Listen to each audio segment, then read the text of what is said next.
I'm waiting for Hannah to join.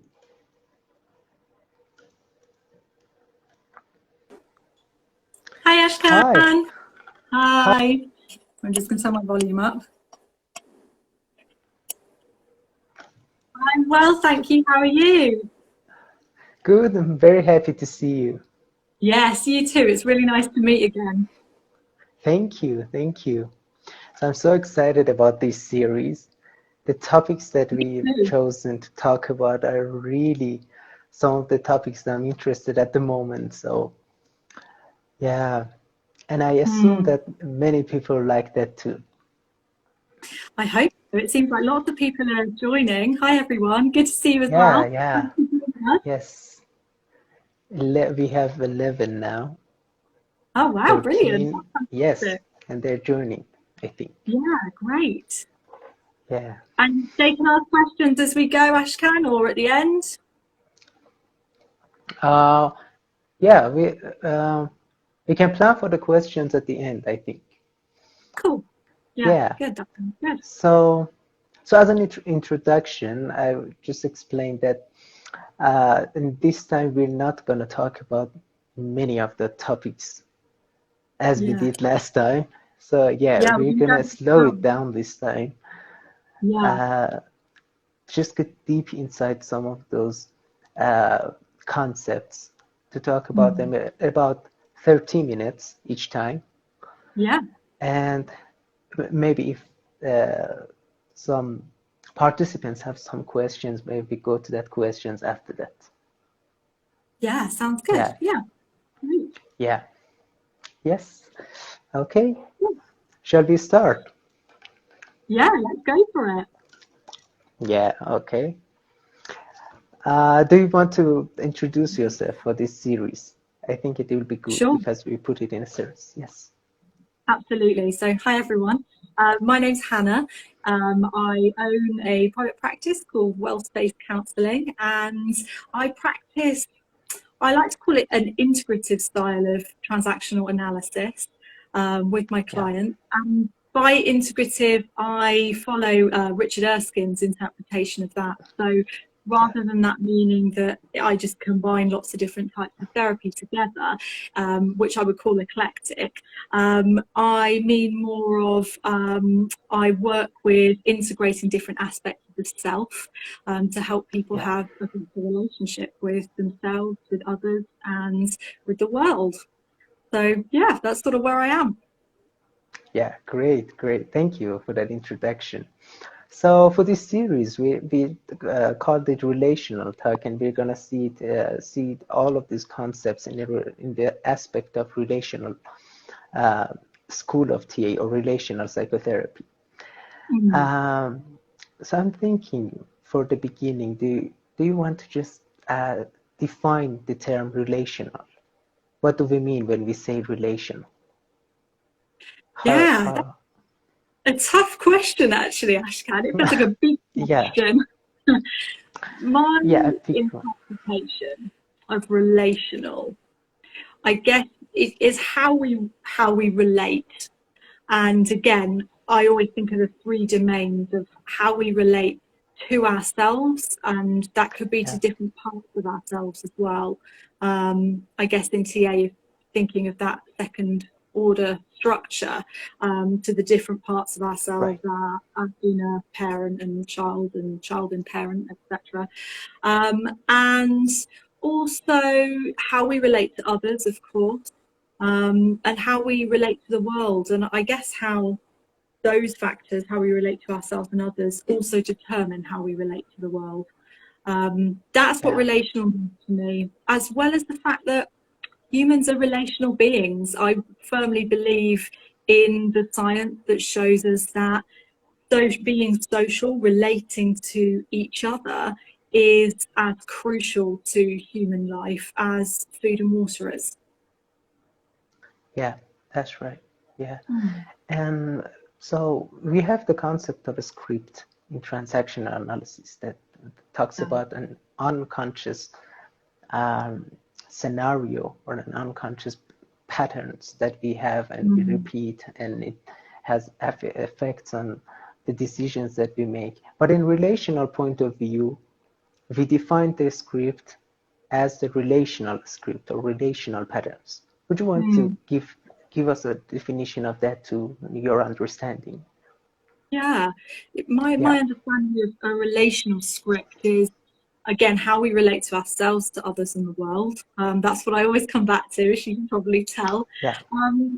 And I guess the relational script is a set of unconscious, largely, until we make them conscious through awareness, unconscious relational patterns. So ways in which we relate to ourselves, to others in the world, that have become a sort of entrenched pattern that guides us through our lives. That all starts with that early caregiver relationship. So we learn maybe when we're a baby and we're crying, how our caregiver responds to that sets the path for the relational script. So if we're crying and nobody comes for whatever reason, and we get used to that, then there are different ways that we might respond to it. But an example might be that we respond by making an unconscious, very early, rudimentary decision with our baby brain that doesn't have huge understanding yet of the world, it doesn't have logic, making a decision that we can only rely on ourselves perhaps, and that other people won't be able to support us, and that the world is not safe or nice place to be. And then later on, if that becomes reinforced in relationships, and then in friendships, and in relationships with teachers at school, and then later on in adult life, romantic relationships, then maybe that starts to continue on and manifest as I don't need anybody else, or I'll have lots of short-term relationships and a lack of real psychological intimacy, because that's our relational script. It doesn't feel safe for us to be close to people because our needs have not been met in the past. Yeah. Thank you for mentioning the needs, because that's the next thing we're going to talk about. So we are making that relational pattern from the beginning as we are born, and we are constantly developing or reinforcing some parts of it or changing some parts of it. I know we're going to talk about attachment next week and internal working models, and that's also very interesting, an amazing part of this. But for now, we're going to the relational needs. Do you want to define them? What are relational needs from the beginning? Relational needs, yeah. So I think safety is probably the primary relational need. Are we safe to be in relationship with others? Right. I think that's the big one. That's one I see a lot in practice as well, with clients, and it kind of often comes down to that: are we safe to be in relationship with other people? And I think that comes from having that attuned, I know we're going to talk about attunement in a minute, but having that attuned caregiver relationship to start with, is somebody really seeing who we are? And I think that's a big relational need for humans, to really be seen as we are, rather than how somebody wants to see us. To be seen, to be heard, to be safe. Is there any more you can think of that I might have missed there? Yeah, I'm thinking of safety as a feeling that I'm accepted, and that person is not going to abandon me in this relationship. So it's, to me, it's also stability of the relationship. I like that word. Stability. Yeah, stability, and when it's safe, I don't have to worry about when it's gonna end in a second, or somebody's going to abandon me.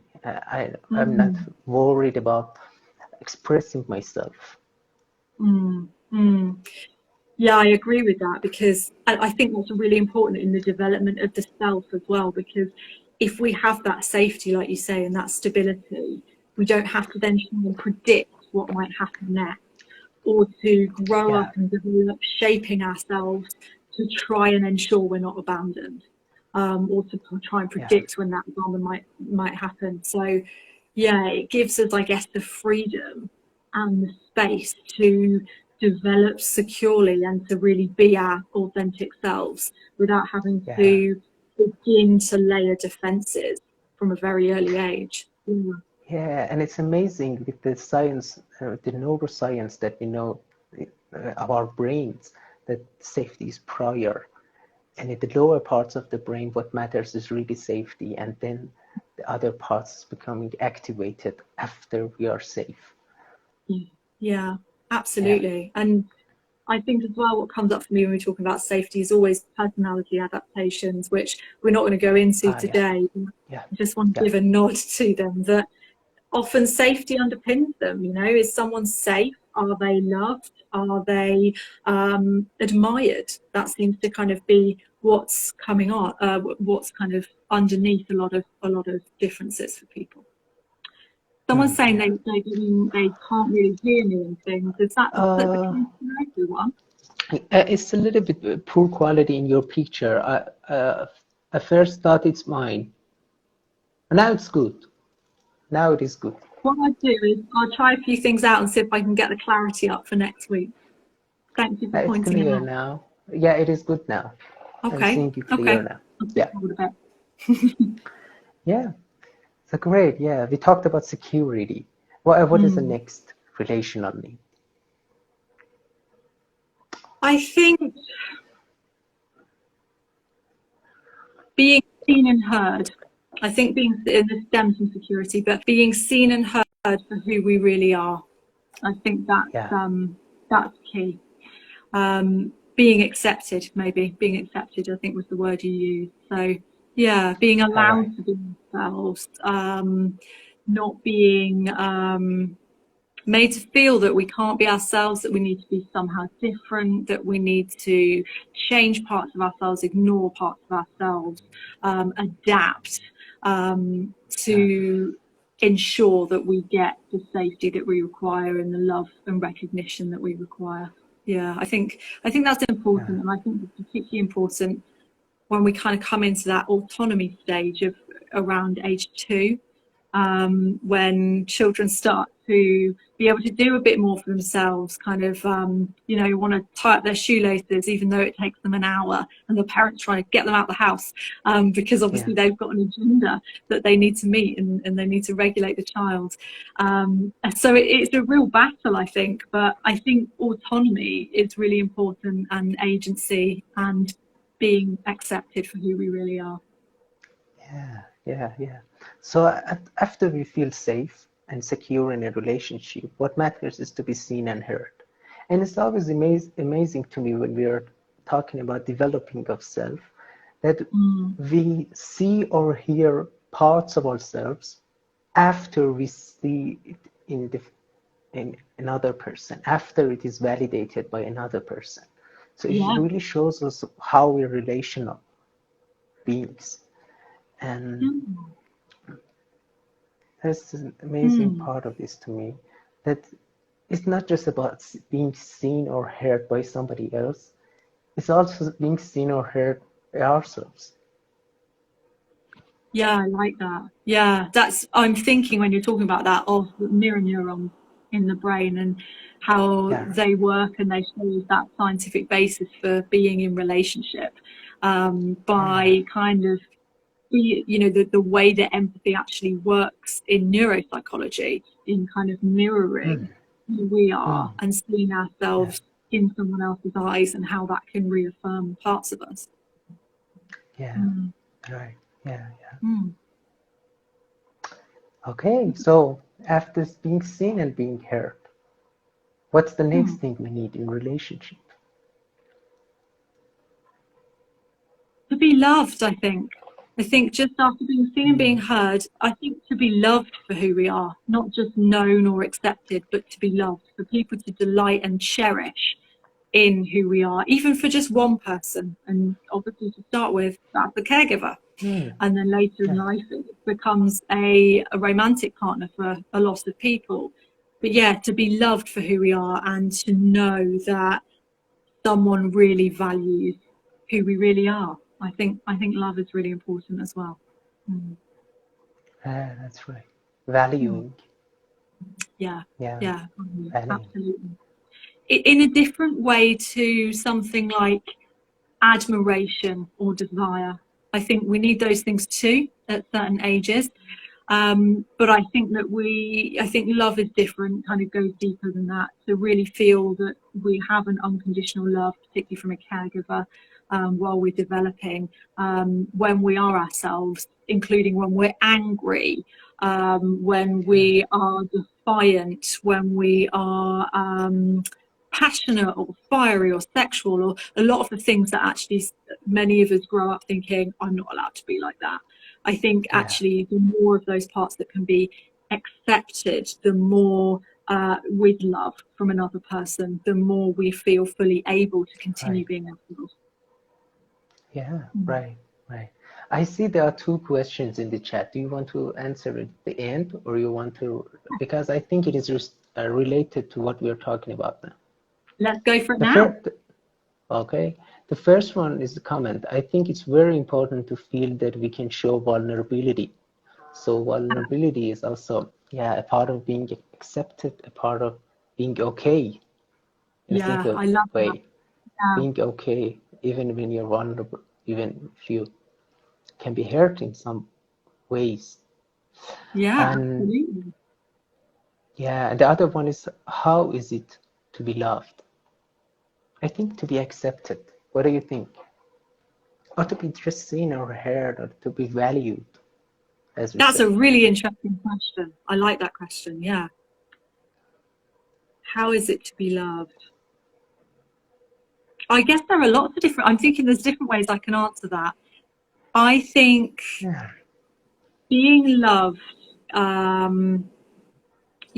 mean, is for us to feel, even if we don't understand it, maybe when we're younger, but for us to feel that there is someone who truly accepts us in any of our states. Someone we can truly be vulnerable with, like that insightful comment that we just looked at said, someone we can truly be vulnerable with and be accepted and know that we feel fully safe with, and who values us, deeply values us. They don't have to always agree with us. There will still be arguments, for example, but to know that actually repair can come from those ruptures, because there's a deeper. Yeah, I can see someone saying to feel comfortable with someone. I think it's more than that. I do think, you do need to feel comfortable with someone, but I think that it's in that really deep way. Actually, I guess to feel comfortable in who you are with the other, and to enjoy being who you are with the other, to feel valuable, to feel self-worth. I'm okay, you're okay. That comes from that deep sense of love and value that we get from love. So I think when we're talking about relational needs, all of those relational needs are just some aspects of being loved when it's responded to them. And I like this idea of Richard Erskine that says, the relational need doesn't need to be satisfied, but it needs to be attended and needs to be responded to, not necessarily satisfied. So sometimes when you say, I know you have that need, but it cannot be satisfied right now, you are loved in that moment. I missed some of what you said there, Ashkan. I think my connection went a bit. What were you saying about satisfaction, Richard Erskine?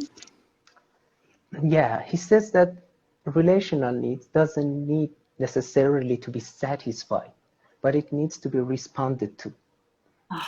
So when you recognize those, when you recognize that I know you have that need, but it cannot be satisfied right now.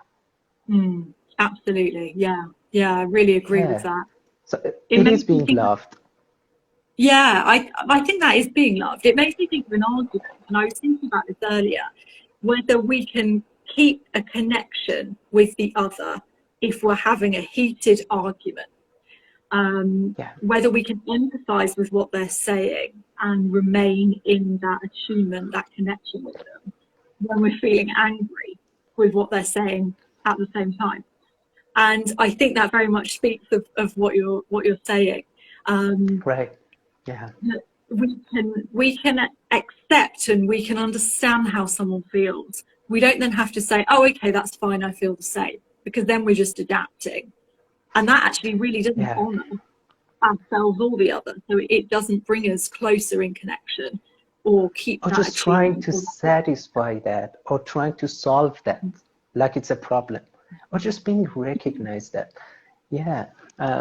there's a comment that's true, because sometimes we just don't have a capacity to satisfy. Absolutely. Yeah, absolutely. And I think when we think about parenting and how difficult a job it is, you know, we don't have capacity all the time to manage a very demanding infant needs. And it's the same in adult relationships. To really fully manage someone else's needs, we would have to put aside our own. But to be able to honour it, to be able to hear them and accept them and say, yeah, I've got you. Yeah. Even if then that's followed by silence, if they know that you understand, then that is enough. Yeah, I think you just mentioned an important part of it, because many of the parents, when they understand some of the psychological terms, feel ashamed or feel shame about themselves, that I'm not satisfying all the needs. But what we know about from attachment is that for developing a secure attachment, it's just important that there always be a repair after a rupture. It's not that it's always satisfying. It's not that it's always being the perfect mother or perfect father. And it's the same in our relationships. In adulthood. Not just in the parenting. Absolutely. And I think that certainly in relationships and probably in parenting, but I'm not a parent, so I can't speak from my own experience here. But I think that the societal rules and the should messages and some cultural rules that come about in terms of how we should think of relationships with our children or with our partners or with friends or with colleagues, it's kind of always focused on how can you make it better? How can you try more? How can you work at the relationship? And actually that kind of puts that pressure on us, like, you know, are you the perfect husband or wife? Are you the perfect mum or dad? You know, and it's not difficult. Whereas I think actually if we instead think about being good enough, and as you said, Ashkan, if we think about, can I repair this? Can I understand where the person's coming from and attune to them, so that even if I don't agree, even if I have a different boundary, even if I really need to hold my boundary tightly, even if we're kind of separate, we're separate together, because we're both, okay, I understand what you feel like. I'm still really angry. I'm full of a rage about this, but yeah, I get that. And, you know, this is what I need to tell you, and I hope you can get that too. So it kind of puts us on the same page again, if there's any conflict or rupture, and then it kind of becomes you and I looking at this together rather than you versus me. Yeah, I like this idea of being separate together. It's beautiful. That push-pull between being in relationship and having autonomy. Right. Yeah. Great. Can you see? Yeah, we almost had 30 minutes. Okay. Well, you go so quickly. We haven't talked about attunement, but maybe we can just talk about other relational needs a little bit faster, but then go to the attunement. What is attunement and how it's important in our relationships? Yeah. So I've picked up on attunement a few times. I think I've called it connection. But attunement for me is, I think of it as being in tune. So it's when we can really feel and see someone's need and how they feel and understand that and connect to it. it's not about agreeing with it. It's not about rescuing the person, but it's about just knowing them in how they are at that time. So it might be if somebody, say an adult is really, they're showing a lot of anger or kind of behaviours, violent behaviours, for example, but actually you may sense that they feel very frightened underneath that. So attunement would not be kind of, you know, trying to calm them down or, you know, reacting with, don't be so angry at me, don't throw things at me. It would be to engage in, I'm wondering if you're feeling really frightened right now. It feels like there's a lot of tension and anxiety in the air. That would be attuning. So what is going on for someone? What's the process? And it starts with the caregiver relationship, because of course babies communicate constantly, but they can't learn language. So we attune to them as caregivers. What might they need? And it can kind of be a sense of, okay, well, I've known the baby a few weeks or a few months, and they make this certain face when they need to feed, or when they're really uncomfortable, maybe they need to change. Kind of attuning to what might be going on under the surface. It's like locking into the emotional process rather than just the surface content. How Richard Erskine really defines attunement has some different aspects: cognitive attunement, emotional attunement, and different and I thought that for this session we might be able to talk about attunement to emotions. How can we be attuned to different emotions, to sadness, to fear, or to anger, and the most important ones, because that really plays a very important role in all of our relationships. I think for me that's about empathy. It's about empathy, and it's a real sense, you know. It's difficult to talk about attunement because it's kind of something that just happens for a lot of us. And if you're an empathic person or a sensitive person, you're probably likely to be attuned to a lot of things, a lot of people, all of the time. And it can feel quite overwhelming as well. And especially if those people are in distress or anxious state. For me, it's about empathy and feeling what is going on for that person. And to be able to do that, we really need to allow ourselves to be impacted by another. Because once we attune to them, we will also feel some of what they're feeling. We can't tolerate, then that attunement is going to be kind of broken, or it won't really start. So if we can't tolerate anxiety within ourselves, when someone who is with us is very anxious, we will start to feel that and maybe then behave in a kind of way that, okay, I've got to calm them down. We've got to find a solution to this immediately because I can't tolerate this state of anxiety. Actually, what is more helpful for that person is to have someone with them who can tolerate the anxiety, who can sit with it, who can say, hey, it's okay to feel like this. And to, you know, we just chill out together, see what happens. We can do some breathing, we just be together. But just that toleration, that co-regulation is really important. And you know, we're all human. I think many people's first experience of real attunement like that is in therapy. Yeah, that's right. So when I talk about attunement, one of the questions that usually people ask is that, is it a capacity that somebody has and somebody doesn't, or is it something that we can learn? So I'd like to ask your idea about that. Oh, I think it's something we can learn.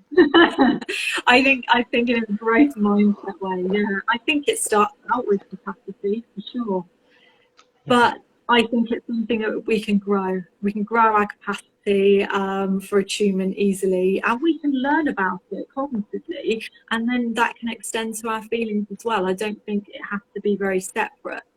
But actually, interestingly, a lot of people who become therapists have insecure attachment styles. And that might mean that they have been misattuned to in childhood. Yes. They haven't experienced much attunement, and yet they have a very deep sense of empathy as they grow up in adulthood, and that can extend towards, you know, entering the caring profession. So I think that it can grow, and I think that it is, yeah, something that we can all develop more capacity for. I think the more we can tolerate our own states, emotional states, the more we can tolerate difficult states in others, the more we can attune to those states in others and have space for them. Yeah, so going back to your definition of relational script and how you said that our relationship with ourselves affect our relationship with the other person, now I'm thinking our relationship with even in the bodily level, with our own sensations, really helps us to understand another person's sensations and what that person feels. So it really starts within ourselves. Starts from inside, and then affects that, and then maybe affects that the third dimension, to the world. Yeah, that's bringing up again for me the dichotomy between being autonomous and being in relationship, and that kind of push pull that we're always in together.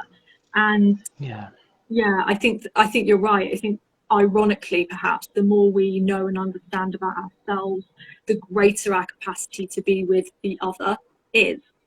The greater capacity we have to be really fully in relationship, to really accept people for who they are, whether that's something that we like or not. Yeah, because boundaries are also essential in relationship. And that can be quite surprising for some people. We can connect more deeply if we have good boundaries. And for some people, that's really hard to get your head around, because it feels like, well, how is putting walls up going to actually action? But it does, because it helps us to understand ourselves, and therefore once we feel at peace within ourselves and we're okay in TA language, then we can see the other as okay too. Yeah, that's very important. Yeah. So I think we covered what we wanted to talk about, and we have 35 minutes. Yeah, 35 minutes. Let's see if there is some questions. Yeah, we've answered a couple already, but please put some more questions down if you'd like to, and we can answer them. Or you can suggest things that you'd like us to cover. We've got topics for the next 3 sessions, but if there's things that you really want to know about, please suggest them. Yeah.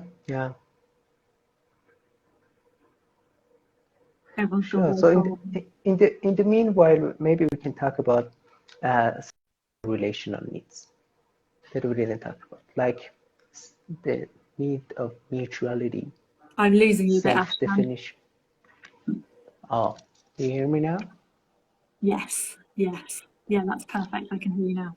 Yeah, I said in the meanwhile, maybe we can talk about other relational needs.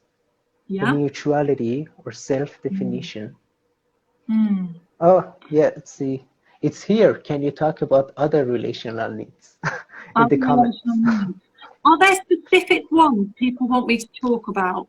Are the ones I've covered are the ones that I stick to? There's only a few of them, but they're the ones that I find are most important. So yeah, please name them if people would like me to go into more relational needs. Yeah.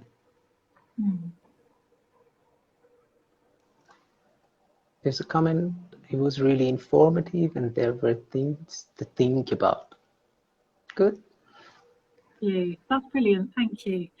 One's come up for me actually, in terms of relational needs, admiration, which might feel like a strange one, or things people think, I don't need to be admired. But when we look at a more narcissistic process, that's what's been missing. There wasn't that part of childhood where the caregiver was like, wow, look at what you can do, look at what you've learned, you're amazing.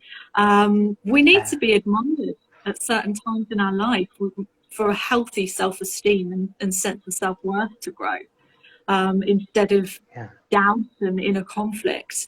So yeah, I think admiration is one that we often overlook, but is important, and we see many people who have missed out on that, and it can be a really shaming thing that becomes very defended against.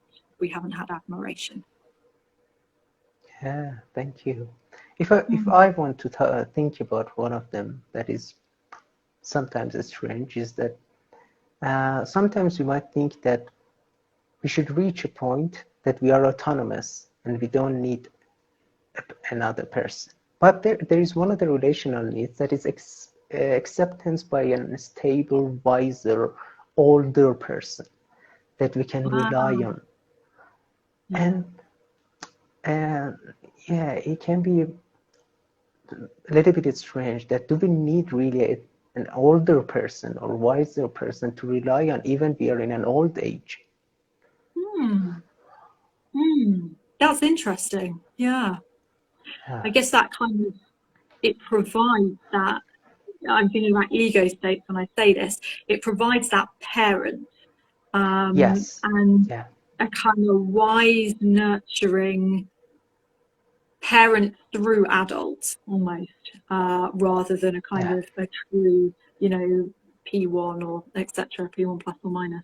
But yeah, that kind of parent through adult, that way to be in a kind of, when you reach this stage, this is, it kind of strengthens that part of ourselves that gives us the capacity to care for ourselves, I think. Yeah. What do you think about that, Ashkan? I think it's interesting thinking about that, being autonomous or being with the people. That it's like we always need that person to depend on. Even we are older, even we can really live alone. Even we can be independent, and when we can live for ourselves, we still have that need to depend on someone who is stable, is dependable, really, to rely on. And it's interesting for me. Yeah, like an interdependence, I like to call it. So there's kind of totally independent, maybe avoidant at one end of the spectrum, and then we're very adaptive, codependent, enmeshed at the other end, or symbiotic. But actually in healthy interdependence, where we can rely on ourselves and we can rely on the other, and we can enjoy being alone and we can enjoy being in relationship, is the kind of the sweet spot, really. Yeah, and it reminds me of that we need that interdependence throughout life. We can't exist on our own. Yeah. Somebody says like a child. So we have that inner child within us, even in the older ages. It's important to just recognize, to validate that part of ourselves. Yeah, that we still need needs that care, needs that, and also needs that nurturing parent, or needs that care. Had a great conversation. Thank you both. You're welcome.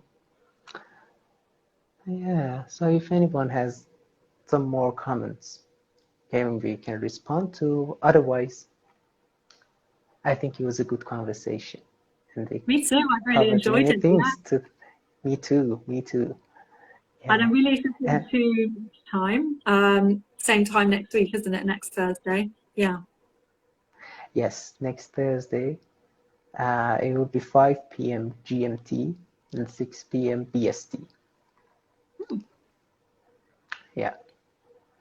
What are we covering next week, Ashkan? I can't remember. We're talking about attachment and internal working models. Yes, great. One of my favorite topics. Yeah, me too. Yeah. Brilliant. Okay, so it seems that there is no other questions or comments. Yeah. Okay. I think it's interesting to talk about relational duties. Relational duties. What do you mean by that? Can you say a bit more, Zaina? Yeah, I really agree with that. With that comment about it's really important to take care of the child inside. Yeah, I know for me that's been an ongoing journey that still develops. several years into therapy, how can I change that? How can we take care of that child a lot more? What does it need? How can we provide the needs that our inner child seeks from us? And how can we Self-care, develop really. Yeah, self-care, yeah. And that kind of growing sense of nurturing parents so that we can nurture ourselves and meet our needs and develop our own sense of nurturing parent rather than just our own actual parent's voice in our mind. How can we develop that for ourselves as part of us as well? Yeah. Yeah, right. So what I think about when I see relational theories? I I see like, how can we really respond to another person's relational needs? Maybe that is our duty, to understand how we can respond to another person's relational needs, or how can I be attuned to another person, as well as when I need somebody to be attuned to my emotions, or my relational needs. I'm gonna respond to that and then come back to how I saw that relational duties question. For attunement, if anyone's thinking, how do I attune? You know, what do I do to find attunement or improve my capacity? I think, you know, you can ask someone. You can say to them, I'm really trying to understand what this might be like for you, or what this experience feels like for you. Can you tell me some more about that? So you can learn from that person what's going on for them. And you have then told them that you are really trying to understand what something is like for them. Attunement is like being alongside somebody in their experience. You can still be your separate self. You don't have to live the same experience, but being alongside someone in their experience. It's like going to an art gallery and looking at a painting side by side together and talking about that and what someone sees and the colours and how they interpret that, what they think the meaning of that is, and listening to that and then thinking, yeah, I can see that. That's not what I think, but I can see how they have seen that. I respect that, and maybe I quite like it, maybe I don't, but yeah. So how can you be alongside someone? That's what I hold in mind. How can I understand more about this and what it's like for that person? And you know what, if you don't know that, ask them. That's the best way to find out. You don't need to try and mind read. That's not what attunement's about. But, you know, be open and ask them, I really want to understand what this is like for you, so can you tell me a bit more about how it feels? And I would also, do you think that makes sense? And I'm thinking that, as we recognize relational needs, or as we recognize that every emotion, there is a need inside. There isn't really demand in any emotion. When we are sad, we need something, and that is compassion.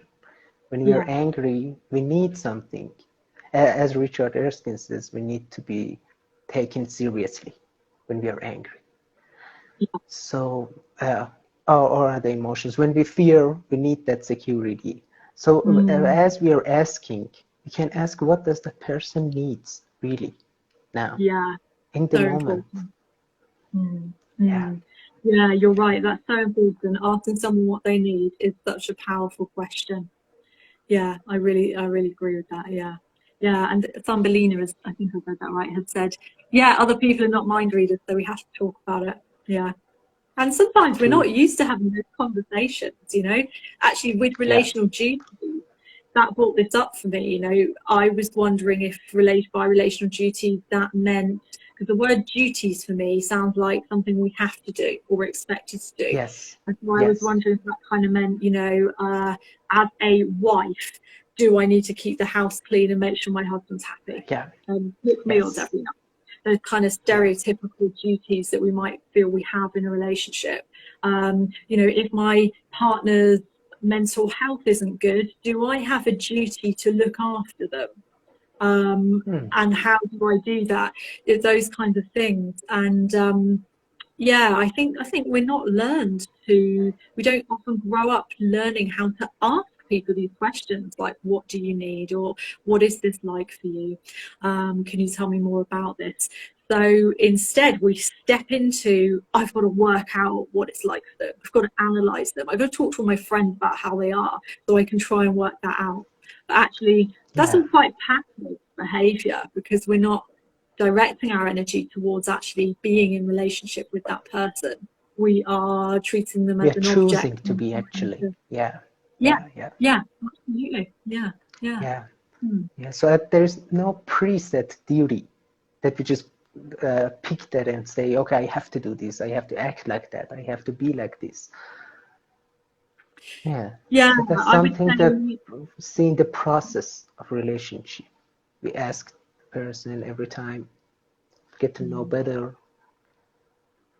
Even if we've been with someone in relationship with them in whatever context for decades, still ask them. You can still find out more. We're dynamic, we're all changing all the time, so there's always more to learn.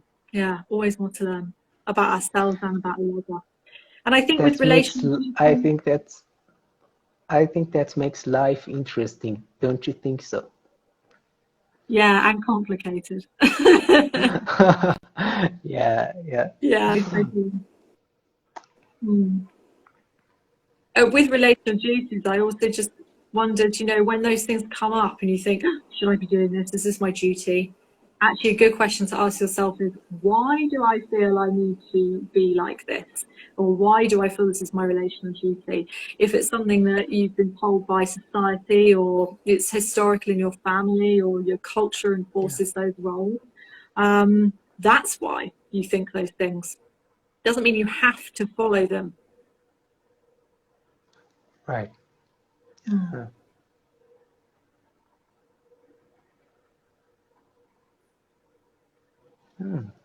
Let me see, is there anything else? Attachment is really important. Looking forward to that. Next week. And thanks for the time you put for us. So thank you, Hannah. Thank you for tonight. I really enjoyed it. And I'm really, really looking forward to the other parts in the next week. Me too, absolutely. And I love that actually we're talking about being relational, but actually we're all doing it as well, because we're relating to each other in this way, and people are joining in, and then we're relating with them as well. And so, we're living what we're talking about, which is so exciting, and one of the best parts about being human. So really thanks to everybody who is here, who's participating, making comments, and really relating. Yeah, absolutely. I wanted to say, you thank me for my time and Ashkan for his time, but thank you for your time, for spending watching and interacting and relating with us. 12 people are here. Really, thank you. Thank you. Anymore. I will save this, and some people might maybe see that later. So thanks to them as well. Great. Thank you, Ashkan, for having me. Next.